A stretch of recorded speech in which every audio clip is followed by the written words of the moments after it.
Hello दोस्तों, स्वागत है आप सभी का आपके अपने YouTube channel study for target में। दोस्तों, आज हम बात करेंगे भारतीय संविधान के एक बहुत ही महत्वपूर्ण टॉपिक यानी कि प्रस्तावना के बारे में।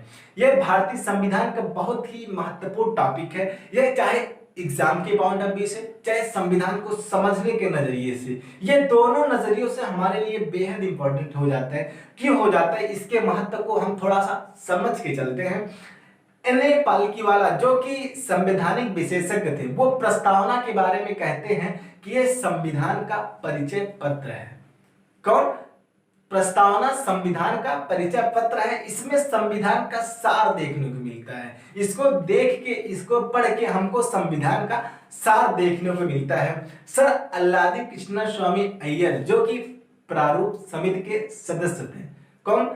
अल्लादी कृष्ण स्वामी अय्यर, वो प्रस्तावना के बारे में कहते हैं कि यह संविधान निर्माताओं के दीर्घकालिक सपनों का विचार है। यानी कि संविधान निर्माताओं के सपनों का, उनके मार्गदर्शन, उनके सोच और उनके अभिलाषाओं, उनके आकांक्षाओं का उल्लेख देखने को मिलता है। किसमें? प्रस्तावना में। ठाकुर प्रसाद भार्गव, जो कि संविधान सभा के सदस्य थे, वह प्रस्तावना के बारे में कहते हैं कि प्रस्तावना भारतीय संविधान का सबसे सम्मानित भाग है। ठाकुर प्रसाद भार्गव जी कहते हैं कि प्रस्तावना संविधान का सबसे सम्मानित भाग है। यह संविधान की आत्मा व कुंजी है, और वह यह भी कहते हैं कि यह संविधान का आभूषण है। तो इन सारे बातों को मद्देनजर रखते हुए जो प्रस्तावना है, यह हमारे लिए बहुत ही इंपॉर्टेंट हो जाता है। चाहे वो एग्जाम के पॉइंट ऑफ व्यू से हो, चाहे संविधान को समझने के पॉइंट ऑफ व्यू से, दोनों पॉइंट ऑफ व्यू से ये हमारे लिए बहुत जरूरी हो जाता है। तो हम देख के चलते हैं कि आखिर प्रस्तावना में ऐसा है क्या। तो चलते हैं अपने टॉपिक पे। सबसे पहले हम बात करेंगे प्रस्तावना उद्देशिका, ये क्या है। तो पंडित जवाहरलाल नेहरू द्वारा बनाया गया उद्देश्य प्रस्ताव, जो 13 दिसंबर 1946 में संविधान सभा में पेश किया गया, और वह 22 जनवरी 1947 में, यानी कि 13 दिसंबर 1946 में पंडित नेहरू द्वारा इसे संविधान सभा में पेश किया गया। और यह उद्देश्य प्रस्ताव किसके द्वारा बनाया गया था? पंडित जवाहरलाल नेहरू द्वारा। उनके द्वारा 13 दिसंबर 1946 में संविधान सभा में इसको पेश किया गया, और यह 22 जनवरी 1947 को स्वीकार कर लिया गया। इसके आदर्श संकल्प वाक्य किसके?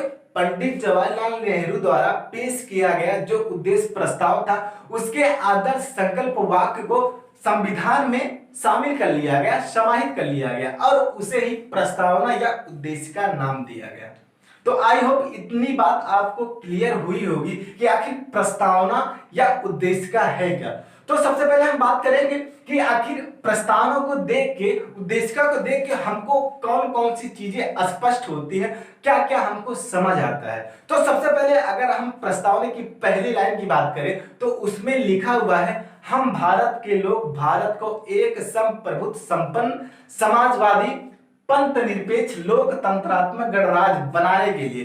तो यहाँ पे जो पहले लाइन में जो मेंशन किया गया, हम भारत के लोग, इसको देख के स्पष्ट होता है कि संविधान के शक्तियों का जो स्रोत है, जो उनका केंद्र बिंदु है, वो क्या है? हम भारत के लोग। यानी कि हम भारत के लोग यानी कि यहाँ की जनता।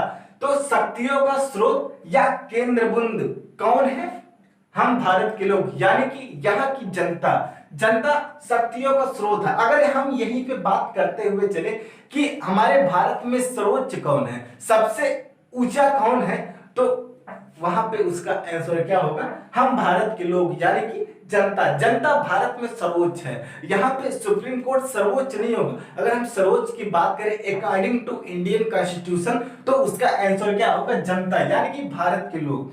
अब अगर हम बात करें प्रस्तावना के प्रकृति के बारे में कि आखिर संविधान का प्रकृति कैसा है, उसका स्वरूप कैसा है, इसकी विशेषता क्या है, तो हमको 5 तत्व देखने को मिलते हैं, 5 शब्द देखने को मिलते हैं। वो शब्द क्या क्या है? प्रभुत्व संपन्न, समाजवादी, पंथ निरपेक्ष या धर्मनिरपेक्ष, लोकतंत्रात्मक और गणराज्य या गणतंत्र। तो इन शब्दों को भी कभी कभी क्वेश्चन में सीरियल करने को मिल जाता है। कई एग्जामों में लोअर पीसीएस में, यूपी ट्रिपल एससी में, यूपी लेखपाल में और यहां तक कि यूपी पीसीएस में क्वेश्चन बनता है। इनको सीरियल करने के लिए बोल दिया जाता है। तो अगर हम इसका जो हमारा सीरियल है ये 1 बाय 1 ऐसे करके है, प्रभुत्व संपन्न, समाजवादी, पंथ निरपेक्ष या धर्मनिरपेक्ष, लोकतंत्रात्मक, गणराज्य या गणतंत्र। तो सबसे पहले हम बात करेंगे यहाँ पे पहले शब्द की, यानी कि प्रभुत्व संपन्न। प्रभुत्व संपन्न क्या होता है? प्रभुत्व संपन्न मतलब ये होता है कि भारत किसी अन्य देश पर निर्भर नहीं है। भारत किसी अन्य देश पर निर्भर नहीं है। यह किसका मतलब है? प्रभुत्व संपन्न का मतलब होता है भारत किसी अन्य देश पर निर्भर नहीं है, यह किसी देश का डोमिनियन नहीं है, यह अपने आंतरिक और बाह्य मामले का निस्तारण करने के लिए स्वतंत्र है। यह तो बात हो गई प्रभुत्व संपन्न की। अब अगर हम बात करें समाजवादी की, तो समाजवादी क्या होता है? तो पूरे विश्व में दो तरह की बात होती है, एक होता है पूंजीवाद और एक होता है समाजवाद। तो जो हमारे इंडियन कॉन्स्टिट्यूशन में जो यूज किया गया है वो क्या है? समाजवाद। समाजवाद का मतलब ये होता है कि जितनी भी सरकारी प्रॉपर्टी है उनपे समाज का हक है, वो समाज के लिए है। तो इसीलिए क्या यूज किया गया? समाजवादी। अगर हम अगले वर्ड की बात करें तो अगला हमारा क्या है? पंथ निरपेक्ष या धर्मनिरपेक्ष। पंथ निरपेक्ष या धर्मनिरपेक्ष का मतलब होता है इंडियन कॉन्स्टिट्यूशन के अकॉर्डिंग कि सभी धर्म भारतीय संविधान के नजर से एक समान है। हमारी सरकार, जो भारत सरकार है, वो किसी एक धर्म को बढ़ावा नहीं देती। इसके नजर में सारे धर्म, सभी धर्म एक समान है। अब बात करेंगे लोकतंत्रात्मक की। डेमोक्रेसी, यानी कि डेमोक्रेसी, लोकतंत्रात्मक क्या होता है? लोकतंत्रात्मक मूल रूप से दो तरह की होती है। लोकतंत्रात्मक मूल रूप से दो तरह की होती है। क्या क्या होती है? प्रत्यक्ष और अप्रत्यक्ष। लोकतंत्रात्मक यानी कि गणराज्य, जो डेमोक्रेसी है वो मूल रूप से दो तरह की होती है। क्या क्या होती है? प्रत्यक्ष और अप्रत्यक्ष।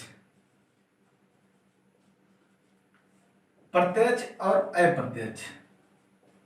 प्रत्यक्ष मीन्स क्या होता है? प्रत्यक्ष मीन्स ये होता है जहां पे जनता द्वारा शासन किया जाता है, हम उसको प्रत्यक्ष लोकतंत्र कहते हैं।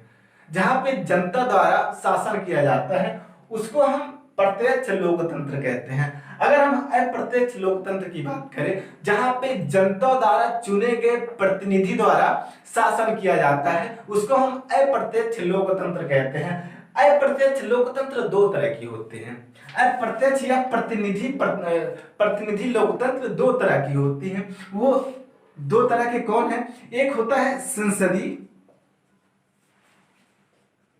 एक होता है संसदीय और एक होता है राष्ट्रपति। संसदीय जिस तरह का संसदीय, यानी कि जो भारत का कॉन्स्टिट्यूशन है, अमेरिका का कॉन्स्टिट्यूशन है, वो संसदीय प्रतिनिधि लोकतंत्र है। मतलब कि जितनी भी शक्तियां हैं वो किसके पास है? जो मुख्य रूप से जो शक्तियां हैं वो किसके पास है? संसद के पास है। और दूसरा राष्ट्रपति, जो देश का मुखिया होता है उसके हाथ में क्या होता है? शासन। जैसे कि अमेरिका। तो हमारे यहाँ भारत में जो प्रणाली अपनाई गई है वो संसदीय प्रतिनिधि लोकतंत्र है। संसदीय प्रतिनिधि लोकतंत्र। तो आशा है कि आपको लोकतंत्र समझ आ गया होगा। लोकतंत्र मुख्य रूप से दो प्रकार के, प्रत्यक्ष लोकतंत्र और अप्रत्यक्ष लोकतंत्र। प्रत्यक्ष लोकतंत्र जहां पे जनता द्वारा शासन किया जाता है। अप्रत्यक्ष जनता द्वारा चुने गए प्रतिनिधि शासन करते हैं। अप्रत्यक्ष दो तरह की, संसदीय और राष्ट्रपति। संसदीय जहां पे सर्वोच्च शक्तियां किसके पास होती हैं? संसद के पास। जैसे कि भारत। बात करें राष्ट्रपति की, तो राष्ट्रपति जहां पे मुख्य शक्तियां किसके पास होती हैं? राष्ट्रपति के हाथ में, यानी कि अमेरिका। तो जो भारत में जो प्रणाली अपनाई गई है वो कौन सी है? संसदीय प्रतिनिधि लोकतंत्र। अब बात करते हैं गणराज्य या गणतंत्र की। तो गणतंत्र राज व्यवस्था मुख्य रूप से दो तरह की होती है। गणतंत्र लोकतंत्र राज व्यवस्था जो होती है, लोकतंत्र राज व्यवस्था मुख्य रूप से दो तरह की होती है। दो तरह की कौन कौन सी होती हैं? एक होता है राजशाही, एक होता है राजशाही और दूसरा होता है गणतंत्र। राजशाही मतलब ये होता है कि जहां पे शासन, जिस राज्य का जो मुखिया होता है वो कोई राजा या रानी होती है, हम उसको कहते हैं राजशाही लोकतंत्र। राजशाही लोकतंत्र राज्य व्यवस्था में क्या होता है, जहां पे शासन किसके द्वारा किया जाता है, वहां का मुख्य कौन होता है, राजा या रानी, और उनका जो चुनाव होता है वो उत्तराधिकारी के रूप में होता है। जो उनके उत्तराधिकारी होते हैं वो उस राज्य के मुखिया होते हैं। और हम गणतंत्र की बात करें तो गणतंत्र में मुख्य रूप से इनका चुनाव होता है 5 वर्षों के लिए। तो 5 वर्षों के लिए इनका चुनाव होता है। तो हमारे यहाँ जो मुखिया होते हैं, राज्य के जो मुखिया हैं वो कौन होते हैं, राष्ट्रपति होते हैं। इनका अप्रत्यक्ष रूप से चुनाव होता है 5 सालों के लिए। तो आशा है कि प्राकृतिक स्वरूप और विशेषता प्रस्तावना की इतनी चीजें आपको समझ आ गई होगी कि आखिर प्रस्तावना की प्रकृति कैसी है, भारतीय संविधान की प्रकृति कैसी है, उसका स्वरूप कैसा है। तो इतने शब्द आपको समझ आए होंगे। इसका सीरियल भी आपको कभी कभी एग्जाम में करने को मिल जाता है। अब हम बात करेंगे न्याय में। आखिर प्रस्तावना को देख के हमको क्या पता चलता है, न्याय कितने प्रकार की, हमारे संविधान में कितने प्रकार की न्याय की व्याख्या की गई है, 3 प्रकार की। कौन कौन सी, सामाजिक, आर्थिक और राजनीतिक। तो अगर हम न्याय की बात करें, प्रस्तावना में कितने तरह की न्याय है, कितने प्रकार की न्याय है, तो कितनी है उनकी संख्या, 3, सामाजिक, आर्थिक और राजनैतिक। तो दोस्तों ये जो दिया हुआ है इसका, इस सारे का, इन सभी का हमको सीरियल करने को मिल जाता है। ये भी क्वेश्चन बना है एग्जाम में कई बार कि सीरियल बाई करने के लिए मिल जाता है। तो अगर हम न्याय की बात करें तो न्याय क्वेश्चन बनेगा तो दे देगा कि कितने तरह का न्याय है, उनका सीरियल कीजिए। तो दे देगा राजनीतिक, आर्थिक, सामाजिक, आर्थिक, राजनीतिक, सामाजिक, सामाजिक, आर्थिक, राजनीतिक, इस तरह का क्वेश्चन दे देता है। तो इसका आंसर क्या होगा, सामाजिक, आर्थिक और राजनीतिक। अब अगर हम बात करें स्वतंत्रता की, कि प्रस्तावना में कितनी प्रकार की स्वतंत्रता है, प्रस्तावना को देखकर हमको और क्या पता चलता है। तो अगला टॉपिक हमारा स्वतंत्रता। स्वतंत्रता कितने प्रकार की होती है, 5। प्रस्तावना में कितने स्वतंत्रताओं का जिक्र है, तो 5, मुख्य रूप से 5 है। कौन कौन से, विचार, अभिव्यक्ति, विश्वास, धर्म, उपासना। इसको याद करने के लिए हम आपको एक ट्रिक बताते हैं कि स्वतंत्रता यानी कि आइडिया या थॉट्स, जो थॉट्स होते हैं उसको हम विचार कहते हैं। विचार, हमारे दिमाग में कोई विचार आएगा, सबसे पहले हमारे दिमाग में कोई विचार आएगा, कोई आइडिया आएगा, उस विचार को हम क्या करेंगे, किसी दूसरे के सामने उसको एक्सप्रेस करेंगे, यानी कि अभिव्यक्ति। विचार की स्वतंत्रता, अभिव्यक्ति की स्वतंत्रता। हमारे दिमाग में कोई विचार आएगा, हम उसको दूसरे के सामने अभिव्यक्ति करेंगे। अब जो हमारे सामने वाला है उसको अधिकार है वो हमारी बातों पे विश्वास करे या ना करे। हम तो अपने जो हमारे थॉट्स हैं हम उसके सामने व्यक्त कर दिए, अभिव्यक्ति कर दिए। अब वह स्वतंत्र है उस पर विश्वास करे या ना करे। तो विश्वास करने के बाद अगर वो विश्वास कर लेता है, विश्वास करने के बाद वो क्या करेगा, उसको मानेगा। मानने का धर्म उसके पास है, माने या ना माने। तो धर्म, अगर वो धर्म को मान रहा है तो क्या करेगा, उसको उसका उपासना करेगा। अगर धर्म को मान रहा है तो उपासना करेगा। तो सबसे पहले हमारे दिमाग में आइडिया आएगा, कोई थॉट्स आएगी, हम उसको एक्सप्रेस करेंगे। एक्सप्रेस करने के बाद सामने वाले पे डिपेंड है वो उस पर बिलीव करता है कि नहीं करता है। तो अगर वो विश्वास करता है तो विश्वास करने के बाद वो उस धर्म का पालन करेगा, और धर्म का पालन करेगा तो वो फिर उसकी उपासना करेगा। तो स्वतंत्रता कितनी प्रकार की, विचार करने की स्वतंत्रता, अभिव्यक्ति की स्वतंत्रता, विश्वास की स्वतंत्रता, धर्म की स्वतंत्रता और उपासना की स्वतंत्रता। अब हम बात करेंगे भारतीय संविधान के प्रस्तावना को देख के हमको और क्या पता चलता है। तो भारतीय संविधान के प्रस्तावना को देख के हमको समता और समानता देखने को मिलती है। तो भारतीय प्रस्तावना में कितने प्रकार की समानता का जिक्र है, 2 तरह का। कौन कौन सा, समता और अवसर, प्रतिष्ठा और अवसर की समानता। तो अगर हम बात करें कि समता या अवसर की समानता हमको और कहां देखने को मिलता है, तो समता, प्रतिष्ठा और अवसर की जो समता है, समानता है, वो तो हमको प्रस्तावना में देखने को मिलेगा। और दूसरा हमको कहां मिलेगा, आर्टिकल 16 यानी कि 16 में अवसर की समानता दी गई है। तो हमको जो अवसर की समानता है हमको 2 जगह देखने को मिलता है। एक तो समानता अधिकार में जो कि आर्टिकल 16 है, 16, और हमको प्रस्तावना में देखने को मिलता है। अब अगर हम बात करें कि प्रस्तावना को देख के हमको और क्या पता चलता है, तो इसमें भारतीय प्रस्तावना में जो एक वर्ड और भी आता है बंधुत्व। बंधुत्व का मतलब होता है कि भाईचारा, फ्रेटर्निटी। फ्रेटर्निटी का मतलब होता है भाईचारा। अब हमको प्रस्तावना को देख के और क्या स्पष्ट होता है, हमको यह स्पष्ट होता है कि हमारा संविधान कब लागू हुआ था। तो हमारा समझो, अगर हम प्रस्तावना की जो सबसे लास्ट वाली लाइन है अगर हम उसको पढ़े तो उस पे लिखा हुआ है कि 26 नवंबर 1949 को 26 नवंबर 1949 को हमारा संविधान सभा द्वारा अंगीकृत किया गया था। अंगीकृत, अधिनियमित और आत्मर्पित किया गया था। तो इस प्रस्तावना को देख के हमको क्या पता चलता है कि 26 नवंबर 1949 को हमारा संविधान अंगीकृत किया गया था। अंगीकृत और अधिनियमित और आत्मर्पित का मतलब क्या होता है? अंगीकृत का मतलब होता है कि हम भारतीय संविधान को स्वीकार करते हैं। अंगीकृत का मतलब होता है कि हम भारतीय संविधान को स्वीकार करते हैं। अधिनियमित का मतलब होता है आज से हम इसे लागू करते हैं। अधिनियमित का मतलब होता है कि हम आज से इसे लागू करते हैं। आत्मर्पित मीन्स होता है कि इसे हम स्वयं को सौंपते हैं। तो दोस्तों इतनी बातें आपको समझ आ गई होगी। अब हम प्रस्तावना से जुड़े कुछ मामले या कुछ वाद पे डिस्कस करेंगे।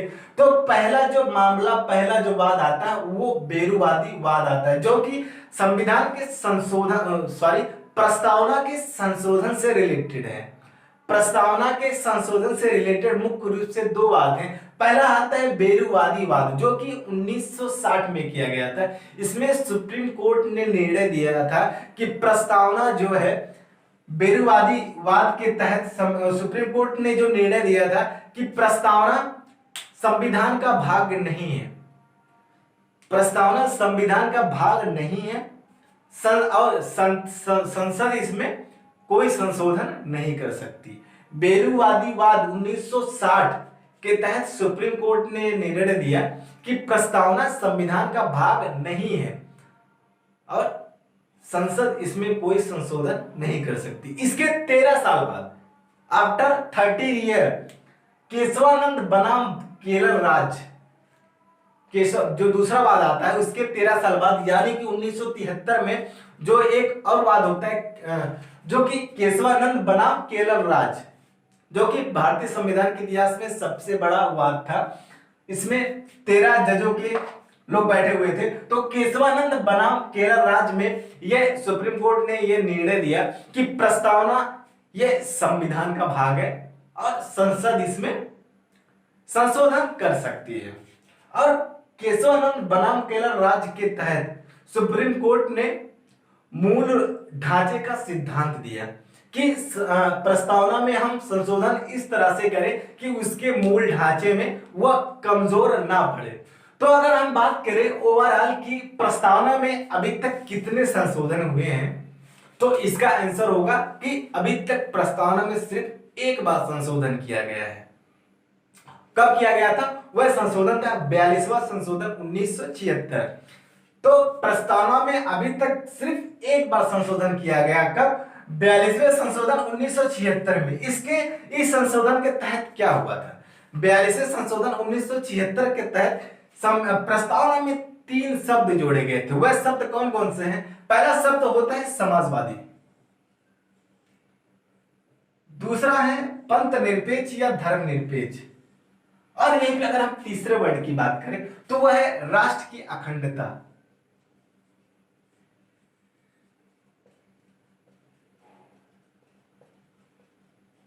राष्ट्र की अखंडता। तो 42वें संशोधन 1976 के तहत भारतीय संविधान के प्रस्तावना में 3 वर्ड जोड़े गए। वो वर्ड कौन कौन से? समाजवादी, पंथ निरपेक्ष और राष्ट्र की अखंडता। और अभी तक प्रस्तावना में कितने संशोधन किए गए हैं? बस एक संशोधन किए गए। कब? 42वें संशोधन 1976। तो अभी तक जो प्रस्तावना के जो जितने मामले आए हैं मुख्य रूप से 2 हैं। बेरुवादी वाद जो कि 1960 में हुआ था, इसमें सुप्रीम कोर्ट ने कहा प्रस्तावना संविधान का भाग नहीं है और संसद इसमें कोई संशोधन नहीं कर सकती।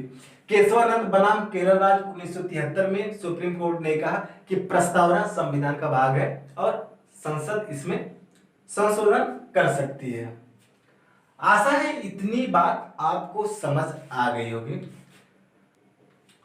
तो आशा करते हैं कि आपको ये लेक्चर पसंद आया होगा और हम लोगों ने प्रस्तावना के बारे में जो पढ़ा आप लोगों को अच्छे से समझ आ गया होगा, आप लोग उसको लर्न कर लिए होंगे। आप लोग वीडियो को एक बार और देखिएगा, अच्छी तरीके से समझ भी आ जाएगा और भी याद भी हो जाएगा और एग्जाम में जितने भी क्वेश्चन बनते हैं वो बहुत ही इजीली आप लोगों से सॉल्व हो जाएंगे। तो आशा है आज की वीडियो आपको पसंद आई होगी। अगर वीडियो पसंद आई है तो वीडियो को लाइक करें, दोस्तों के साथ शेयर करें और चैनल को सब्सक्राइब करें। धन्यवाद।